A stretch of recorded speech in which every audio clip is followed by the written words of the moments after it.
ब्रेकनंतर आपल्या सगळ्यांचं पुन्हा एकदा स्वागत। राज्यात मागच्या 24 तासात गावागावांमध्ये काय महत्त्वाच्या घडामोडी घडल्यात आढावा घेऊयात गाव तिथे माझामधून। जळगावच्या 40 गावांमध्ये समाधान मेळाव्याचं आयोजन करण्यात आलं होतं। आमदार उन्मेष पाटील यांनी आयोजित केलेल्या या मेळाव्याचा तब्बल 72,000 नागरिकांनी लाभ घेतला। एवढ्या मोठ्या प्रमाणात नागरिकांची सरकारी कामं होण्याचा हा विक्रम मानला जातोय। या मेळाव्याला सहकार मंत्री चंद्रकांत पाटील, जलसंपदा मंत्री गिरीश महाजन आणि आमदार जयप्रकाश रावल यांची हजेरी लावली। यावेळी उन्मेष पाटील यांच्या कामाचं कौतुक करताना त्यांना पक्षाकडून लवकरच मोठी जबाबदारी देण्यात येईल अशी घोषणा चंद्रकांत पाटील यांनी केली। गेल्या 4-5 दिवसांपासून झालेल्या समाधानकारक पावसामुळे भीमा नदी दुथडी भरून वाहू लागली आहे। दौंडच्या पूर्व भागात शिरापूर सिद्धटेक इथं भीमा नदी पात्र गेली 4 महिन्यांपासून कोरडं ठाक पडलं होतं। जून महिना उलटून गेला तरी पुरेसा पाऊस पडला नव्हता, त्यामुळे शेतकरीही चिंताग्रस्त होता। मात्र आता शेतकरी खुश झालाय, कारण या नदीचं पाणी जे आता कुंभारगाव डाळज असा प्रवास करत पुढे उजनीच्या पाण्याला मिळतं, त्यामुळे उजनीची पाणी पातळी वाढली आहे।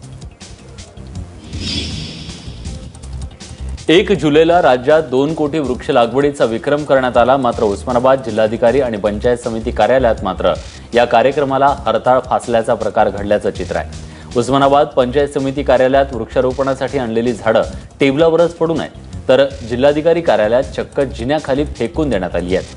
त्यामुळे मुख्यमंत्री आणि वनमंत्र्यांच्या या महत्त्वाकांक्षी कार्यक्रमाला अधिकाऱ्यांनी केराची टोपली दाखवल्याचं चित्र आहे।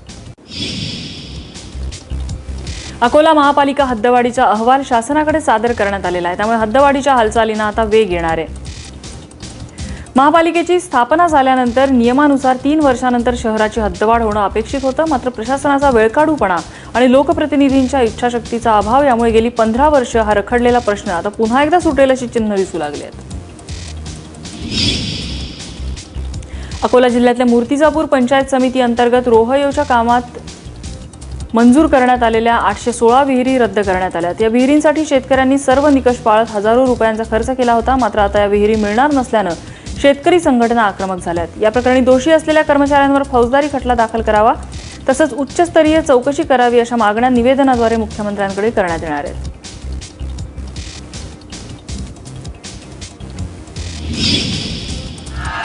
जळगावच्या तंत्रनिकेतन महाविद्यालयातल्या विद्यार्थ्यांच्या पेपर तपासणीत झालेल्या गोंधळाप्रकरणी एनएसयूआयतर्फे आंदोलन करण्यात आलं। आधीच दुष्काळानं होरपळणाऱ्या शेतकरी कुटुंबातले तंत्रनिकेतनचे विद्यार्थी संकटात सापडलेले आहेत। या विरोधात जिल्हाधिकारी कार्यालयासमोर शिक्षण मंत्री विनोद तावडेंच्या विरोधात जोरदार घोषणाबाजी झाली। जिल्हा प्रशासनानं विद्यार्थ्यांना वेळीच न्याय मिळवून द्यावा अशी मागणी एनएसयूआयच्या वतीने करण्यात आली आहे।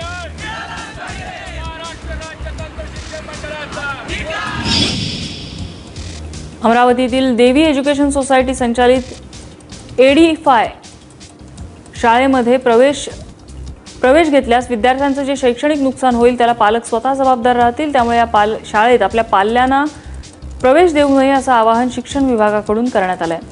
शिक्षण विभागाच्या या आवाहनानं एडीफाय शाळेच्या अनधिकृततेवरती पुन्हा एकदा शिक्कामोर्तब झालंय।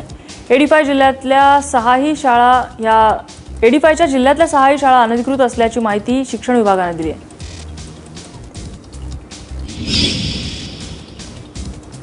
विठ्ठलाच्या दर्शन रांगेत किरकोळ चेंगराचेंगरी होऊन एक वृद्ध महिला आणि एका बालकाला थोड्या प्रमाणात इजा झालेली होती। मात्र या घटनेनं विठ्ठल मंदिर व्यवस्थापन समितीच्या उणीवा बाहेर आलेल्या आहेत। पंढरपूरच्या उमदे गल्लीतून लोक दर्शनासाठी धावत गेल्यामुळे ही गल्ली ब्लॉक झाली। मात्र दर्शन रांगेतला स्कायवॉक अर्धवट राहिलेला आहे, त्या कामामुळे ही गर्दी होतीये। त्यामुळे ही मोठी दुर्घटना टाळण्यासाठी प्रशासनासोबत भाविकांनीही खबरदारी घेणं गरजेचं आहे। अवघ्या 15 ग्राम सोन्यासाठी एका वृद्धाची गळा दाबून हत्या केल्याची घटना मनमाडमध्ये घडली आहे। मनमाड लासलगाव रस्त्यावरच्या भारतनगरमध्ये राहणारे दादाजी जगताप हे घरात एकटे असल्याची संधी साधून चोरट्यांनी त्यांच्या घरात प्रवेश केला। यावेळी घरात असलेलं 15 ग्राम सोनं चोरट्यांनी लुटून नेलं आणि जाता जाता दादाजी यांचा गळा आवळून त्यांची हत्या देखील केली। या प्रकरणी मालेगाव पोलीस अधिक तपास करत असून या हत्येमागे दुसरं काही कारण असावं का याचाही शोध घेतला जातोय।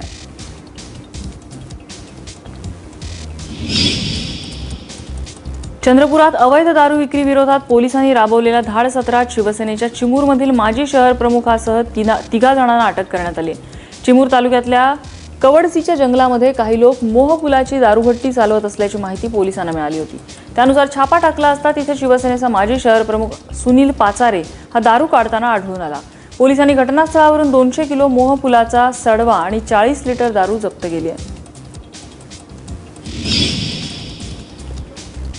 स्वाभिमानी शेतकरी संघटनेचे अध्यक्ष खासदार राजू शेट्टी आणि सदाभाऊ खोत हरवले आहेत अशा प्रकारच्या बदनामीकारक पोस्ट व्हॉट्सअॅपवर पसरवल्याप्रकरणी बुलढाणा पोलीस ठाण्यात गुन्हा दाखल करण्यात आला आहे. शेंदुर्जन इथल्या युवा प्रतिष्ठान या व्हॉट्सअॅप ग्रुपवरून ही पोस्ट व्हायरल करण्यात आल्याची माहिती मिळाल्यानंतर पोलिसांनी ग्रुप ॲडमिन नकुल शिंगणे याच्यावरती गुन्हा दाखल केला आहे. स्वाभिमानी शेतकरी संघटनेचे पदाधिकारी राणा चंद्रशेखर चंदन यांच्या तक्रारीनंतर ही कारवाई करण्यात आली आहे. 10 दिवसांपूर्वी झालेल्या रेवणकर ज्वेलर्समधल्या चोरीचा सोलापूर शहर पोलिसांनी छडा लावलाय. पोलिसांनी मोठ्या शिताफीनं तपास करून 2 चोरट्यांना अटक केलेली आहे. त्यांच्याकडून 9 किलो चांदी जप्त करण्यात आलेली असून ज्वेलर्सचं दुकान फोडण्यासाठी या दोघांनी चोरीची कार वापरल्याची माहिती पोलिसांना मिळाली आहे. दोघांनाही पोलीस कोठडी सुनावण्यात आली आहे.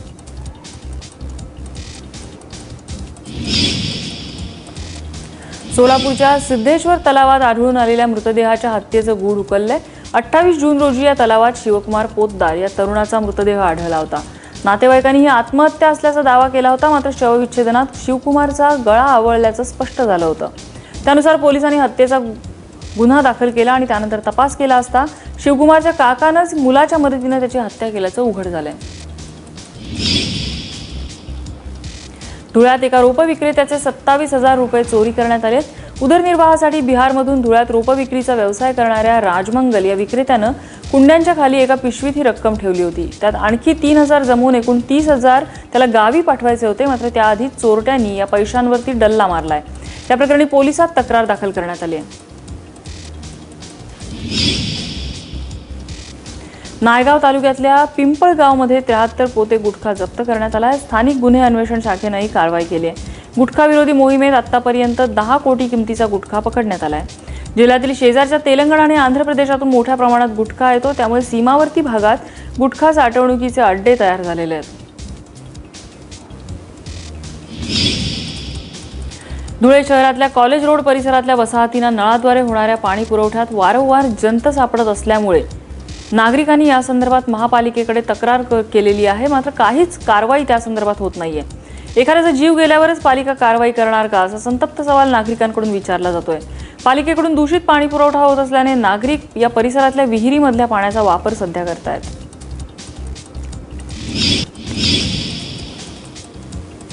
नंदुरबार शहराचा झपाट्यानं होणारा विस्तार आणि वाढती रहदारी लक्षात घेऊन नळवा रस्त्यावर रेल्वे पुलाखालून मंजूर करण्यात आलेल्या बोगद्याचं काम काही पुढे सरकत नाहीये. या प्रकल्पासाठी राज्य सरकारनं 3 कोटींचा निधी मंजूर केलाय, मात्र केंद्रीय रेल्वे विभागाच्या आडमुठेपणामुळे या कामाला प्रत्यक्ष मंजुरी मिळत नाहीये. या रेल्वे मार्गामुळे नंदुरबार शहर 2 भागात विभागले गेलंय, त्यामुळे वाहतुकीसाठी कोणताच पर्याय उपलब्ध नाहीये. तो उपलब्ध करून देण्याची मागणी आता केली जाते. नाशिकमधील गोदाकाठच्या धर्तीवर नंदुरबारच्या तापीकाठचा विकास करण्याचं नियोजन करावं आणि त्यासाठी प्रस्ताव तयार करण्याच्या सूचना तहसीलदारांना देण्यात आल्यात. त्यानुसार जिल्हाधिकारी एम कलशेट्टी यांनी प्रकाश या प्रकल्पाची पाहणी केली. तापीकाठाचं सौंदर्यीकरण झाल्यानंतर नंदुरबारमध्ये एक पर्यटन स्थळ उपलब्ध होणार आहे. जिल्हा परिषद शाळांचा शैक्षणिक दर्जा प्रचंड प्रमाणात खालावत चालल्याची ओरड सर्व स्तरातनं होत असताना वाशिम जिल्ह्यातल्या 6 पैकी तब्बल 5 तालुक्यात गट शिक्षणाधिकाऱ्यांची पदं रिक्त असल्याचं समोर आलंय. तब्बल 5 पदं रिक्त असल्याने त्याचा थेट परिणाम विद्यार्थ्यांच्या गुणवत्तेवर दिसून येतोय. विशेष म्हणजे जिल्ह्यातले पालक सचिव हे राज्याचे शिक्षण सचिव नंदकुमार आहेत, तरीही जिल्ह्याची अशी अवस्था असल्याने नाराजी व्यक्त होतीये. राहुरीच्या महात्मा फुले कृषी विद्यापीठामध्ये पदभरतीचा मार्ग मोकळा झालाय. गेल्या 8 वर्षापासून पदभरतीवर शासन स्तरावरून निर्बंध घालण्यात आले होते, त्यामुळे अनेक वर्षांपासून विद्यापीठात जवळपास 50% पदं रिक्त होती. याचा विपरीत परिणाम कृषी संशोधन, विस्तार आणि शिक्षणावर होत होता. मात्र विद्यापीठाचे कुलगुरू डॉक्टर KP विश्वनाथ यांच्या पाठपुराव्याला यश येऊन लवकरच आता नवीन पदभरती सुरू होणार आहे. नंदुरबारमधल्या तळोदा तालुक्यातल्या बोरदमध्ये बिबट्याच्या अख्ख्या कुटुंबाचा वावर असल्यानं भीतीचं वातावरण निर्माण झालंय. 2 पिलांसह 2 बिबट्यांचा या परिसरात मुक्त वावर असल्याचं शेतकऱ्यांसाठी पेरणी करणं सुद्धा जिकिरीचं बनलंय. बिबट्याच्या दहशतवादीनं लहानग्यांना घराबाहेर सोडलं जात नाहीये, त्यामुळे वनविभागानं तात्काळ पिंजरे लावून बिबट्यांना पकडण्याची मागणी केली जाते.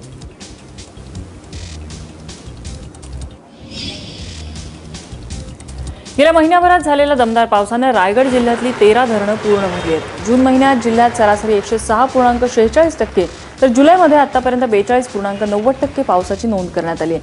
त्यातच गेल्या 10 दिवसात जिल्ह्यामध्ये मुसळधार पाऊस सुरू आहे.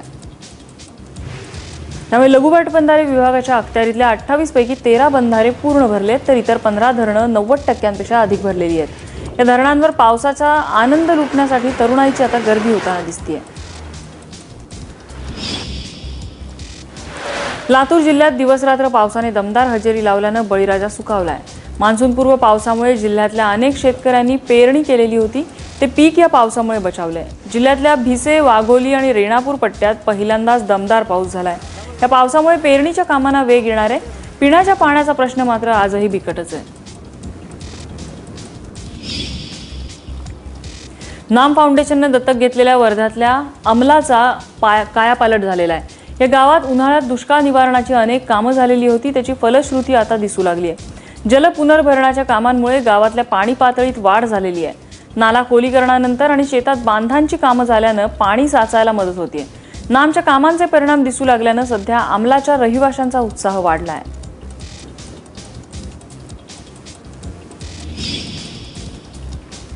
धामणगाव तालुक्यातल्या बागाजी सागर धरणाचे 11 दरवाजे उघडल्यानं वर्धा नदीला पूर आलेला असून पुढचे 2 दिवस पाण्याचा विसर्ग असाच सुरू राहणार आहे.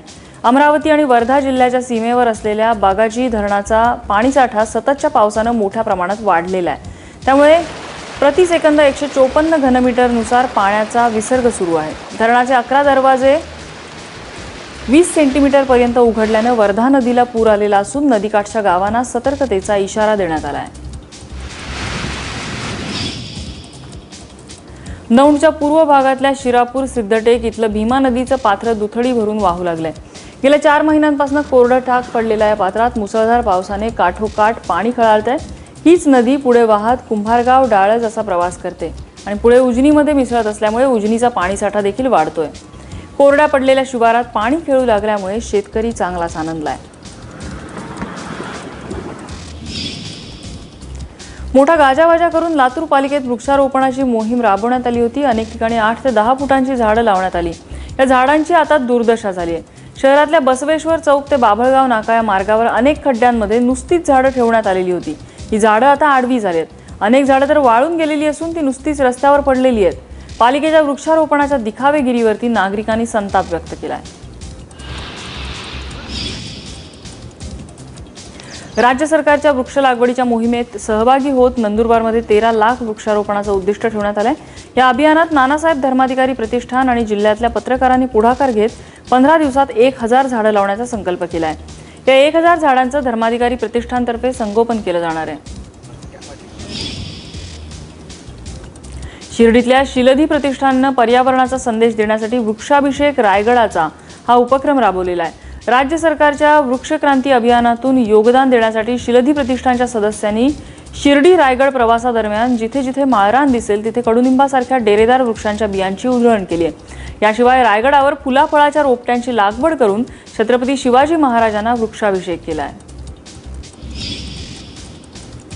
मालेगाव महापालिकेच्या शहरातील कचऱ्यापासून गांडूळखत निर्मितीचा प्रकल्प आता सुरू करण्यात आलेला आहे. या प्रकल्पात नुकतेच ॲग्रॉनिक सॉलिड वेस्ट क्रशर मशीन बसवण्यात आलं, ज्यामुळे नारळाचं शहाळं, नाशवंत भाज्या, फळं, पालापाचोळा क्रश करून त्याचा वापर गांडूळखत बनवण्यासाठी होणार आहे.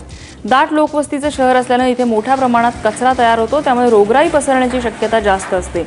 पण क्रशर मशीनमुळे कचऱ्याची योग्य विल्हेवाट लावून शहराच्या स्वच्छतेला हातभार लागणार आहे.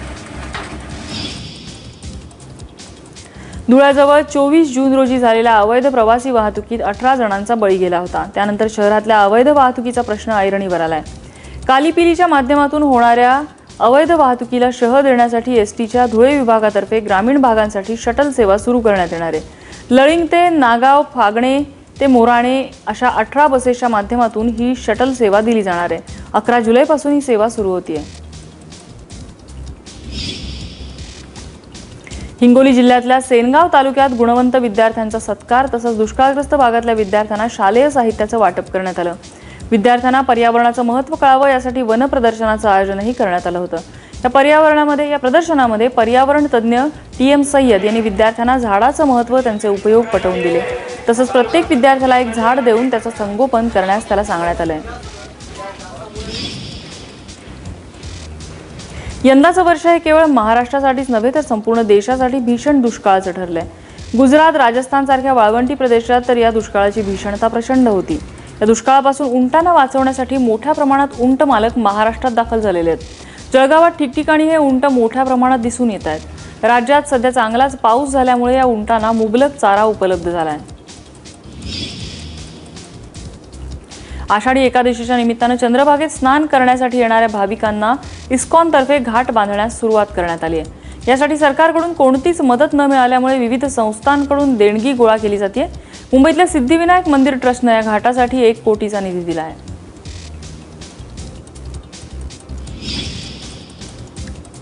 आषाढी एकादशीच्या पार्श्वभूमीवर पंढरपुरात सुलभची 2000 शौचालय उभारली जात आहेत.